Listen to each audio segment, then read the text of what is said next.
நன்றியும் வணக்கத்தையும் தெரிவித்துக் கொண்டு ராசான டி.எம். பாலமுருகன் அவர்களின் பொற்பாத பணிந்தின் பணியை தொங்குகின்றேன். முருகா முகுந்த மாள் மருகா முன்னவனா மூத்தவனா அனைவருக்கும் முதல்வனாய் விளங்கும் கணபதிக்கு பின்பிறந்தவர் முருகன் செந்தில் முதல்வன் மாயவன் மருகன் ஒரு கை முகன் தம்பி உம்முடைய நண்டைக்கால் எப்பொழுதும் மறவாத நம்பியை வாழ் இக்குறிஞ்சிலுள்ள கொற்றவனுக்கு மகளாய் பிறப்பெடுக்க வைத்தாய். நம்பிக்கு மகளாய் பிறப்பெடுக்க வைத்து நற்தமிழ் மொழியாய் அனைத்து மக்களும்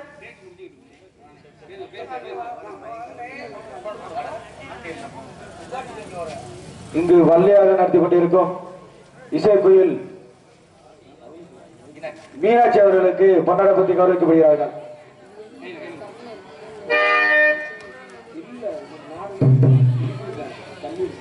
பொன்னாடை போதி கௌரவப்பட்டியது இரண்டு சார்பாகவும் எனது நாடக குழு சார்பாகவும் நன்றி நன்றி கிடந்த வணக்கம். எத்தனையோ பிள்ளைகள் வந்தால் இன்னும் நாடக கலையை வளர வைத்துக் கொண்டிருக்கும் கிராம பொதுமக்களுக்கும் இளைஞர்களுக்கும் தாய்மார்களுக்கும் எனது நன்றியை தெரிவித்துக் கொள்கிறேன். குறிஞ்சிலுள்ள ஒற்றவனுக்கு மகளாய் பிறப்பெடுக்க வைத்து தத்தி தத்தி தாவி குதித்து விளையாடும் பிள்ளை பிராயம் கடந்து துள்ளி துரியும் வள்ளி பருவத்தில் கூட என்னை யார் நகைக்காத வண்ணம் வள்ளி என பெயருக்கு தகுந்தார் போல் பெரியவர் முதல் எண்ணில் சிறியவர்களை யாரையும் பகைக்காத வாழ்வு கொடுத்த வடிவேலவா உன் பாதம் தொட்டு என் பணியை துவங்குகின்றேன் சுவாமி.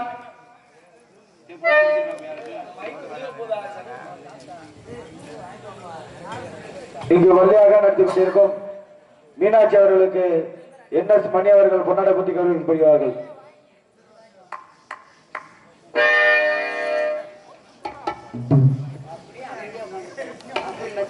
நன்றி நன்றி பொன்னாடை பத்தியத்திற்கு நன்றி நன்றி கிடந்த வணக்கம்.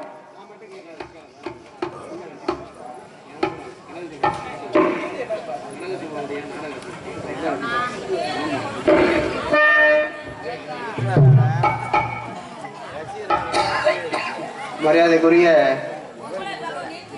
என்.எஸ். மணி அவர்கள் இந்த ஐயனார் கோயில் குடிமக்களோடு இணைந்து நோட்டீஸிலிருந்து நாடக நடிகர்களை தேர்வு பண்ணுவதிலிருந்து அரும்பாடுபட்ட அவர்களுக்கு ஏனாதி செங்கோட்டை ஐயனார் கோயில் கிராம மக்களின் சார்பாக பொன்னாடை போர்த்தி கௌரவப்படுத்தப்படுகிறது. நன்றி, வணக்கம்.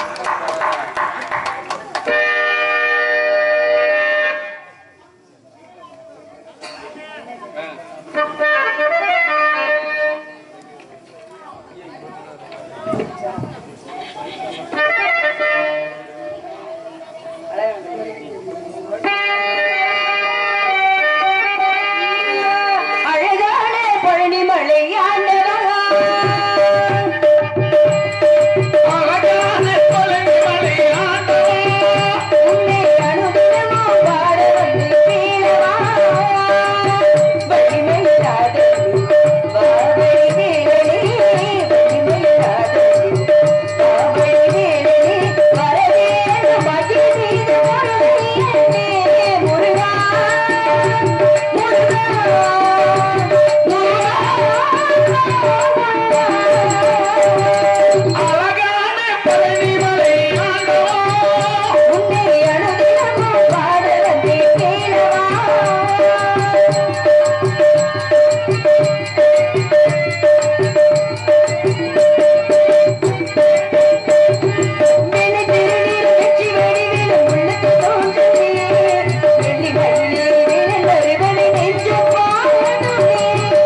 பெறுவோமா?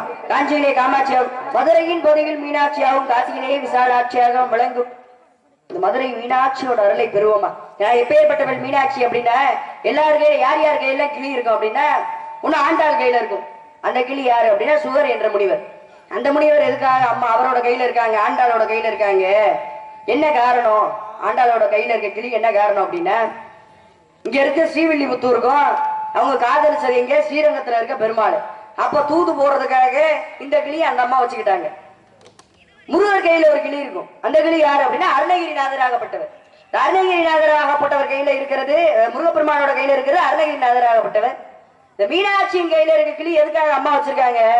என்ன காரணம் அப்படின்னா கிளி மட்டும்தான் சொன்னதையே சொல்லுமா. இப்ப பக்தர்கள் வேண்டக்கூடியதை நம்ம மீனாட்சியின் காதல ஒரு தடவை சொல்லிட்டு போயிடும். அம்மா இது மாதிரிலாம் கஷ்டம் இருக்கு, எனக்கு தீர்த்து வைமா அப்படின்னு சொல்லி அம்மா காதல சொல்லிட்டு போயிடுவோம். ஆனா கிளியாகப்பட்டது இன்னொரு தடவை அம்மாவோட காதல சொல்லுமா. அதை கேட்டாங்களே நிறைவேற்றிட்டியா அப்படின்னு சொல்லி அந்த கிளியாகப்பட்டது சொல்லுமா. அம்மா மட்டும் 64 ஆய கலையும் கற்களை அம்மா வச்சிருக்க. அந்த கிளி கூட 64 ஆய கலைகளையும் கற்று சிறப்பு பெற்றது. அப்பேற்பட்ட மீனாட்சியினர் நமக்கு எல்லாம் பரிபூரணமா வேணும் இல்லையா?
ஆத்தாடி மனசு என்ன கை தட்டிட்டாங்க.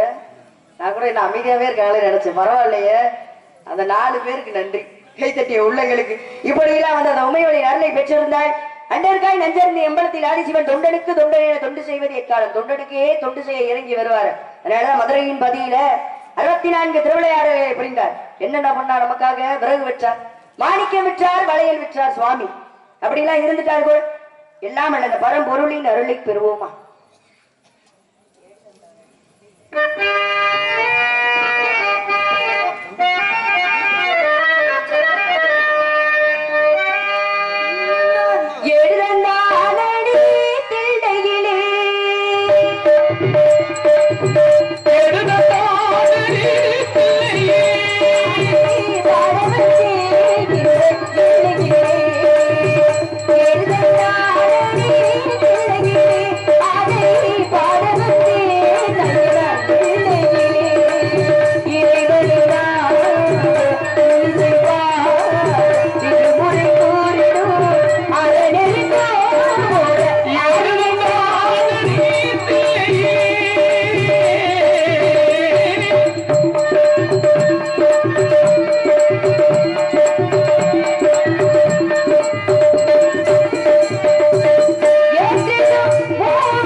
குறிஞ்சி மருதம் நீதல் பாலி இடைவெளியில் குறிஞ்சிகளை ஆட்சி புரியும் என்ற தந்தையின் பெயர் நம்பினார். தாயார் பெயர் நங்கி மோகினி, எமது பெயர் வள்ளி. எனக்கு உடன்பிறவாத சகோதரர் 7 பேர். 7மே ஆண் பிள்ளைனால மீனாட்சி போல ஒரு பெண் பிள்ளை என்று எங்க அப்பாவுக்கு ரொம்ப நாளா வருத்தம். அப்படி வருத்தப்பட்டு இருக்கும்போது வள்ளி கிழங்கு தோன்றும் இடத்துல இருந்து பள்ளத்திலிருந்து எடுத்து வந்து ரொம்ப செல்லமாக சீரும் சிறப்புடன் வளர்த்து வருகிறார். சொல்றேன் குழந்தையில அப்படி எடுத்துட்டு வந்து என்னை கண்ணின் கருத்துமாக சீரும் சிறப்புடன் வளர்த்து வருகிறார். பெண் பிள்ளை பிறந்தால் காவலுக்கு அனுப்புவதாக அப்பாவோட வேண்டுதல். அந்த வேண்டுதலுக்கு இணங்க இன்று நான் காவல் புரிய வந்திருக்கிறேன். என்னுடன் என் உயிர் தோல்வி வச்சு வந்திருக்கா. அதை விட பேரழகி வராளா இல்ல பக்கத்து ஊருக்கு போயிருக்காளா? பக்கத்து ஊருக்கு போயிட்டாளா? இங்கதான் இருக்கா? இல்ல நம்ம ஊருக்கு எப்படி வராம இருப்பா? வருவா. அவளை பாத்தீங்கன்னு வச்சுக்கோங்க, எல்லாம் தொகுக்கட்டின்னு விழுந்துருவீங்க. ஏன் அவ்வளவு மோசமா இருப்பாங்க? அவ்வளவு ஒரு பேரழகி. பெண்ணுக்கு பெண்ணே பேராசை கொள்ளும் பேரழகி. அதுக்கு முன்னாடி என் சொந்த மனத்துல என் மனசுல என்ன இருக்குன்னு சொன்னோம்ல, யார நினைச்சுக்கிட்டு இருக்கேன்? கந்தரி, கடம்பரி, கார்த்திகேயனை, கதிர்வேலனை, சண்முகனை, சரவணனை, புகனை, ஆறு முகனை, பால முருகனை நினைச்சு உருகி கொண்டிருக்கேன். எங்க வருவனான்றாரு, காட்சி தருவனான்றாரு. இருந்தாலும் மனசை எப்படி ஆறுதல் படுத்திக் கொள்றது? எம்பெருமான் முருகப்பெருமான் அவரை பத்தி பேசிக்கிட்டு இருக்கும் போது, பாடிட்டு இருக்கும் போது, இந்த கூட்டத்துல என்ன எங்கேயாச்சும் இருந்து மறைஞ்சிருந்து பார்த்துட்டு இருப்பாரு அப்படின்னு சொல்லி அவருக்காக மரும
அறுவடை வீடு இருந்தாலுமே அறுவடை வீட்டுக்குமே சிறப்பு இருக்கு. அந்த திருச்செந்தூருக்கு என்ன தனி சிறப்பு அப்படின்னா,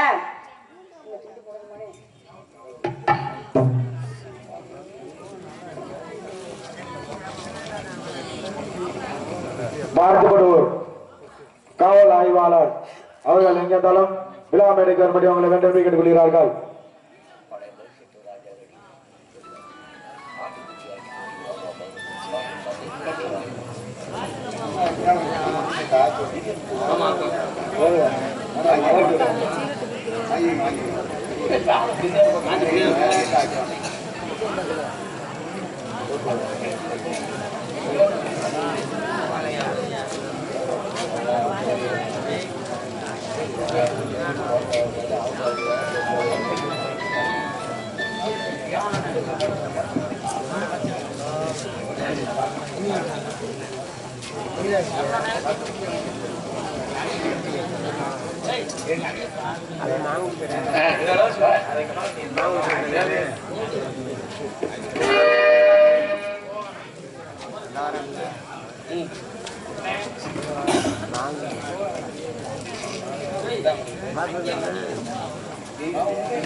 முருகப்பெருமானுக்கு அறுபடை வீடு இருந்துட்டாலும் இந்த திருச்செந்தூருக்கு என்ன தனி சிறப்பு அப்படின்னா, இந்த சுனாமி வந்தப்ப கடல் எல்லா பகுதிக்குமே சுனாமி வந்துச்சு மழை பெய்யும் போது. ஆனா இந்த திருச்செந்தூருக்கு மட்டும் எதுவுமே ஆகல. கடல் 200 அடி பின்னாடி போச்சா. என்ன காரணம் அப்படின்னா, திருப்புகழ்ல சொல்லப்பட்டது, சூரபதுமனை வதம் செய்யும் போது சூரபதுமன் ஆகப்பட்டவன் கடல்ல போய் ஒளிஞ்சான. அப்படி கடல்ல போய் ஒளியும் போது முருகப்பெருமான் வேலை எடுத்து விட கடலாகப்பட்டது பின்னாடி போச்சா. என்ன மழை பெஞ்சாலும் என்ன சுனாமி வந்தாலும் என்ன நடந்தாலும் எல்லா இடத்துலயும் இந்த திருச்செந்தூருக்கு மட்டும் எதுவுமே ஆகுறது கிடையாது. அந்த சிறப்பு திருச்செந்தூர் முருகனுக்கு தான் இருக்கு. கடல் இருக்கு, சுனாமி வரலாம், ஆனா இதுவரையும் வந்தது கிடையாது. என்னன்னா அந்த திருப்புகள்ல சொல்லப்படுறதுக்கு கட்டுப்பட்டு சாமி நிக்குது அப்படின்னா, சாமி இல்ல தெய்வம் இல்ல நம்ம சொல்லவே முடியாது. இப்ப எந்த காரியம் செஞ்சாலும் எந்த தொழில் செஞ்சாலும் கொஞ்சமாச்சும் கடவுளுக்கு பயப்படணும். இப்பதான் வாங்குற காசு உடம்புல விட்டோம். அந்த தொழில் தெரியலையா, கத்துக்கிட்டு வந்தாச்சும் செய்யணும். 10 பேர் உயிரை போட்டு வாங்க கூடாது. இப்படி எல்லாம் இருந்துட்டா கூட இந்த பழமொழி சொல்றாங்கல்ல, எதுக்கு பழமொழி சொல்றோன்னே தெரியாம சொல்லுவாங்க. சட்டியில இருந்தாதானே அகப்பையில வரும். இந்த பழமொழிக்கு என்ன அர்த்தம் யாராச்சும் ஒரு ஆள் சொல்லுங்க. அப்ப கிட்ட இருந்தா எதுக்கு சொல்லுவாங்க பொதுவா பெரியவங்க அப்படின்னா, அப்ப கிட்ட இருந்தாதானே பிள்ளைக்கு அந்த புத்தி வரும். அதான் சட்டியில இருந்தாதானே அகப்பையில வரும். ஆனா இதோட பொருள் என்ன அப்படின்னா, சஷ்டியில் விரதம் இருந்தால் கருப்பையில் குழந்தை வரும் என்பதே பழமொழி. குழந்தை இல்லாதவங்க சஷ்டியில முருகப்பெருமானுக்கு விரதம் இருந்தோம்னா அவங்களுக்கு குழந்தை பிறக்கும் என்பதே இந்த பழமொழி. அதை காலப்போக்குல சட்டியில இருந்தாதானே அகப்பையில வரும் அப்படின்னு சொல்லி மாத்திட்டாங்க. இந்த சோறு கண்ட சொர்க்கம்னு ஒரு பழமொழி இருக்கு. அது சோறை பார்த்துட்டோம்னா அங்கேயே பாய விரிச்சு படுத்துருவோம்ப்பா அப்படின்னு சொல்லி அப்படி நினைச்சிட்டு இருக்க நம்ம. ஆனா அது கிடையாது. ஐப்பசி மாதம் வர பௌர்ணமி என்று சிவபெருமானுக்கு அன்னாபிஷேகம் நடக்கும். அந்த அன்னாபிஷேகத்தை பார்க்கிற எல்லாருக்குமே சொர்க்கத்துக்கு போவதாக ஐதீகம். அப்ப அந்த சோறு கண்ட சொர்க்கன்ற பழமொழி அதுக்குதான் வந்துச்சு. இருந்துட்டாலும் கூட நான் நல்லபடியா கிடைக்கலாம் நினைக்கிறேன். இப்படி எல்லாம் இருந்துட்டா கூட இந்த புண்ணிய செய்யணும்னு ஒரு வார்த்தை சொல்றாங்கல்ல, அப்படின்னா என்ன பேசுறவங்கள தயவுசெய்து வீட்டுல போய் பேசுங்க. புண்ணிய செய்யணும்னு ஒரு வார்த்தை என்ன அப்படின்னா, இப்பெல்லாம் என்ன பண்றாங்க, திருப்பதிக்கு சொத்து எழுதி வைக்கிறாங்க. எதுக்கு கேட்டாரா அவர் உங்ககிட்ட? புண்ணியம், இது கூட ஒரு புண்ணிய கணக்குல இருக்குன்னு தெரிஞ்சுக்கோங்க. என்ன அப்படின்னா, ஒருத்தவங்க மட்டும் வந்து கஷ்டத்தை சொல்லும் போதோ இல்ல அழுகும் போதோ ஆறுதல் வார்த்தை ஒண்ணு சொல்ற பாருங்க, அது கூட புண்ணிய கணக்குல போய் சேருமா? கருட புராணத்தில் சொல்லப்பட்டது. ஆனா நம்மளாம் அப்படி பண்ண மாட்டோம். நம்மளாம் நல்லவங்க. என்ன பண்ணுவோம், யாராச்சும் வந்து கஷ்டத்தை சொல்லும் போதோ இல்ல அழுகும் போதோ என்ன சொல்லுவோம் அப்படின்னா, உனக்கெல்லாம் தேவைதான், நீ கொஞ்சம் பாவமா பண்ண அப்படின்னு சொல்லி மேலும் மன உளைச்சலுக்கு ஆளாக்கிட்டுரும் அந்த அம்மாவை. இப்படிலாம் இருந்துட்டா கூட எல்லாரும் காதலிச்சாங்க, நானும் காதலிச்சேன்.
அவரை பத்தி நினைச்சிருந்தாலும் அப்பா எதுக்கோ என்ன கூப்பிட்டு விட்டுருக்காரு, எதுக்குன்னு தெரியல.